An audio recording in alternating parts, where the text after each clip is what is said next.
Hi guys, Mrs. Handy here. I'm here to talk to you about our team building activity for this week. And this week we're going to talk a little bit about bucket filling and bucket dipping. Now if you're a kiddo, you obviously know about this. This is part of our Leader in Me curriculum. If you're a parent, you might not be familiar with it, but it's very simple. It's a thought that everyone has a bucket.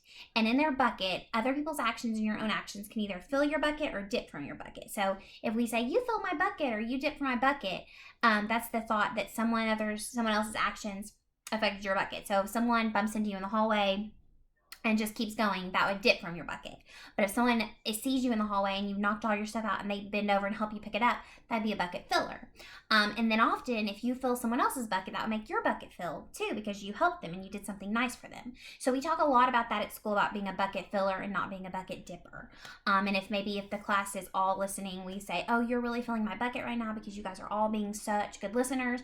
There's a really cute book on it called Be a Bucket Filler on, or How Full is Your Bucket, I think is what it's called actually, on YouTube. And you guys can watch that as a family if you want to. It's a really, really great way to teach kids how their actions affect others and how to be a good citizen, really. But it just makes it a little more concrete. So today we're going to talk a little bit about how to fill some buckets right now. And right now you are probably not interacting with a ton of people, probably mostly your family and anybody else you might be quarantined with. But that does not mean you don't have to be a bucket filler. There are tons and tons of ways you can help people right now. So we talked a little bit about that a couple of weeks ago. And then also last week, of course, being a bucket filler for the earth. But you can also help people in your family just by asking if you can help with the dishes. You can help. A lot of you guys said you like to do dishes when we talked about this at school. So you could help with the dishes. You can help set the table. You can help to keep your room clean. But you can also use nice words, which doesn't even take really any time at all. And just say, Mom, thank you so much for cooking dinner. Or Dad, thank you so much for helping me go play in the yard for a few minutes. Or whatever it would be that someone has done for you nicely. Especially your brothers and sisters. Sometimes it's hard to be a bucket filler for a brother or sister. I know that when I was little, I felt my brother all the time. So, but being a bucket filler to your brother or sister, maybe if they want to play a game that you don't really want to play, maybe you could play that with them. That would fill their bucket. And then next time, maybe they'd play a game with you that you want to play. Taking turns would be a really nice way to do that. So being a bucket filler. But I also want you to keep in mind something we don't talk about very much is your own bucket. Okay, right now this is kind of a scary time. There's a lot of things going on. We're not going to school, which you probably miss your friends. So make sure you're taking time to fill your own bucket. That's called self-care. So whatever it is that you can do that makes you feel happy.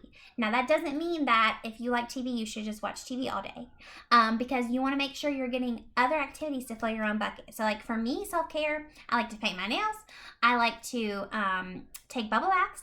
I like to play with my dog. So that's for me, but you probably might not like those things. So be thinking about something that keeps your bucket full.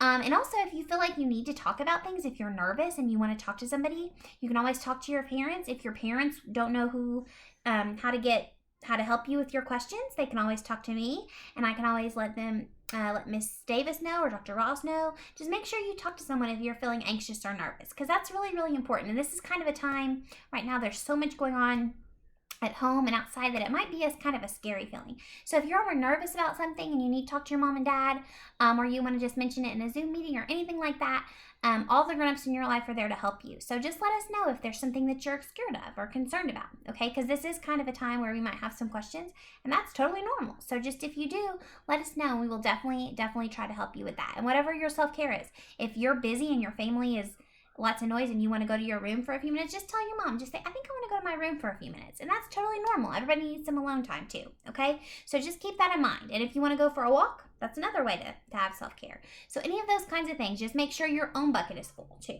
okay? All right, well, I will see you all on Zoom or next week. Bye.